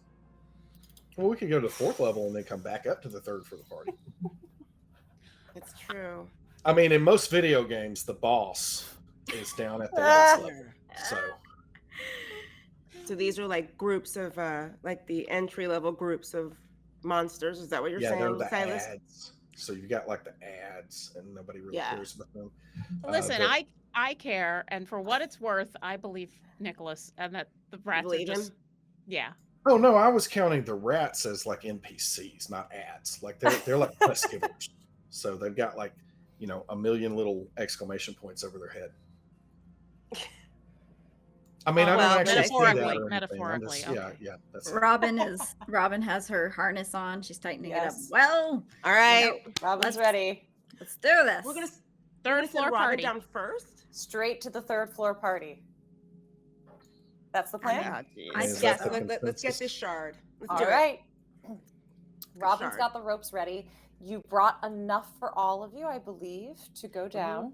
Oh, I Yeah, hope there so. was 5 Robin is- harnesses. It's taken you an hour to harness yourselves in, get the ropes all set up, wedge them in with pitons to the stone at the ground as you all turn your back on the edge. What are you using for light in this scenario? Oh, Oh, speaking of light, Fairuza, What do does you it want? have Silas? any What are battery you left? talking about? Wait, I I'm can't talking- hear you. You're talking. I can't. Everything's I'm echoing talking in about the here. ring. I would Oh, you- offer. What'd you say? I'm talking about the ring, Fairuza. You know what I'm talking about. Oh, your ring. Yeah. Okay. I just wasn't.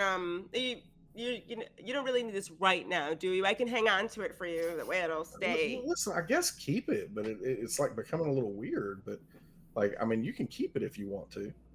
It just I mean, looks- it's like all my possessions on this trip just keep magically disappearing or getting cut or lost or whatever. And Okay. so, But also, I'll take you- care of it. you can say things and just make things happen. So maybe that's the trade-off. Maybe you are giving up your material possessions and gaining magic. wow, that sounds really, really monastic. I like it. Really, really still am really missing my hat. But yeah, hey, keep the ring, Fairuza. I hope that it is a light in dark places. All right. And that So no yeah, evil you are will all escape your sight. standing with your backs on the edge of this shaft that goes down into the darkness. I What would are you o- using for light? I would Ro- offer to do the fire hand thing, but I think You're I gonna need need both your my hands. hands. Robin looks down. She kind of turns around. She looks down at, she's like, and she says, yeah, when I used to go deep sea diving, we had these incredible little balls of light that you would drop down to see the bottom of the floor, and you Robin? just see these balls of light just pour out of her mouth. Does she just puke light bulbs? Are you And okay? These glowing orbs of light just start to slowly float down. I Threw up I- light bulbs. I was just thinking about them, and then they just happened. Are you okay? That looked uncomfortable. That was weird, but I'm fine. But look at That that, was we have light. And they seem to Wow. move almost as though they are underwater. As they float around, it's almost as if there's, weight pressure on them from all sides, as if they're sinking into water. Robin. Look down over your shoulders and slowly begin to pay out the rope as you take step by step going down the sides of the shaft. Are we all going the same time, or are we going different times? Up to you. What are we doing? If there's room Silas for is us, good to go first. All right, We Silas, absolutely will. Robin will be right next to him. followed Yeah. by Robin, and the other three close behind. I'll go third, and okay, Great. whatever, yeah.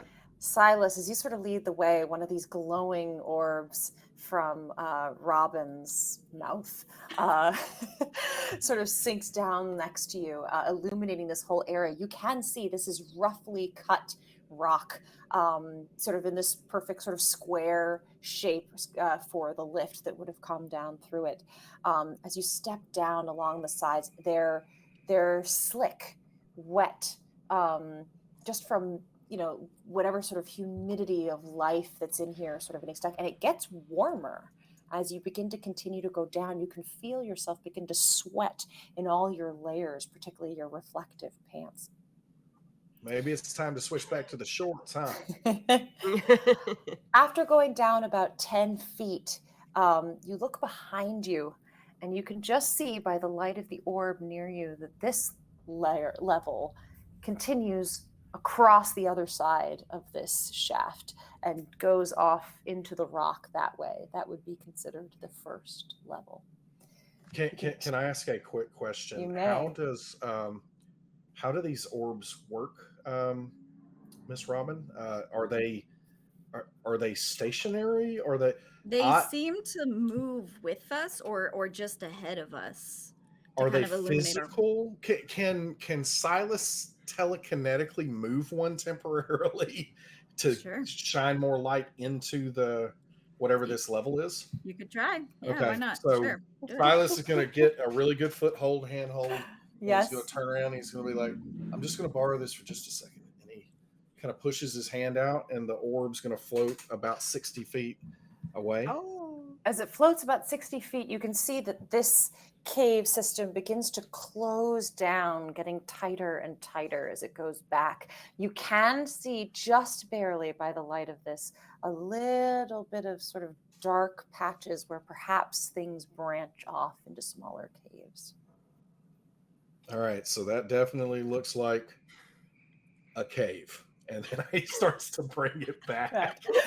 And continue down. Yes. All right. The others, as you are following along, you're seeing this as well Yeah. as you pass by. You go down another 10 feet of just rock, and then in front of you, it opens up.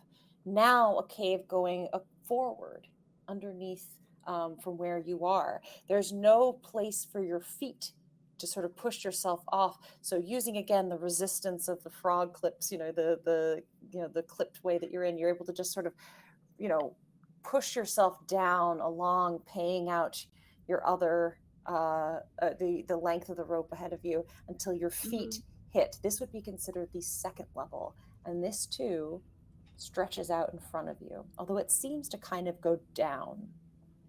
And this time Robin will kind of send the light to be like, we need to see down there. This is much shorter. And indeed, you can see almost just an open pit go straight down at the end of this, let's say hallway, corridor, cave system. It gets real dark, and then there's just a straight down at the end of this shaft here. We should keep moving. This doesn't look very useful. Okay. All right. You continue down again about 10 feet of solid rock. Behind you would be the third level. As you sort of spin yourself around on your rock and push that light forward, you see that the floor of the chasm is covered in rats. They climb and crawl over top of each other like a sea of them as they undulate almost in a dancing rhythm. And with that, Nope. we will conclude this sorry, episode no. of Children of Absolutely not. Éarte. Thank you all for Nev is playing. excited. Welcome to I'm the going to party. Enjoy your stay. And remember that life itself is the most wonderful fairy tale. Good night, It's a rat everyone. party. Sweet dreams.